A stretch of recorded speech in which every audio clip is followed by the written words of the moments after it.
নমস্কাৰ বন্ধুসকল, আজি আমি ইউটিউবৰ জৰিয়তে আপোনালোকৰ সন্মুখত ৰাখিব বিচাৰিছোঁ ৰঙিয়াৰ মাজমজিয়াত অৱস্থিত বৌদ্ধ মঠৰ বিষয়ে। এই মঠটো ঐতিহাসিক যিমানখিনি সম্ভৱ হয় আমি আপোনালোকৰ মাজলৈ নিবলৈ প্ৰয়াস কৰিম। চ' ফ্ৰেণ্ডছ, আমি যিটো বৌদ্ধ মঠৰ বিষয়ে আপোনালোকক জনাবলৈ বিচাৰিছোঁ, হয়তো এই বৌদ্ধ মঠটোৰ বিষয়ে বহুতেই অৱগত নহয়। এই ভিডিঅ'টোৰ জৰিয়তে যাতে আপোনালোক সকলোৰে এই ঐতিহাসিক সম্পদৰ বিষয়ে জানিব পাৰে, এই আমাৰ প্ৰয়াস। কিবা ভুল হ'লে আমাক যাতে সোঁৱৰাই দিয়ে, আৰু কিবা উপদেশ থাকিলে আমাক হোৱাটছআপ নম্বৰত জনাই যেন। আমাৰ হোৱাটছআপ নম্বৰ তলত ডিছক্ৰিপশ্যনত দিয়া আছে।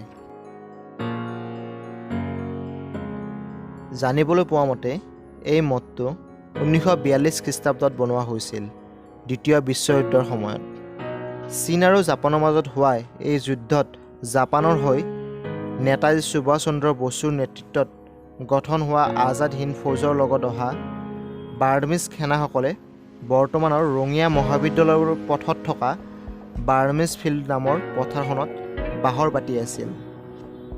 বাৰ্মিজ সেনাসকলে প্ৰাৰ্থনা কৰাৰ বাবে এই বৌদ্ধ মঠটো নিৰ্মাণ কৰি উলিয়াইছিল। বৰ্তমান দেখা পোৱা এই মঠটো 2004 চনত পুনৰ নিৰ্মাণ কৰা হয়।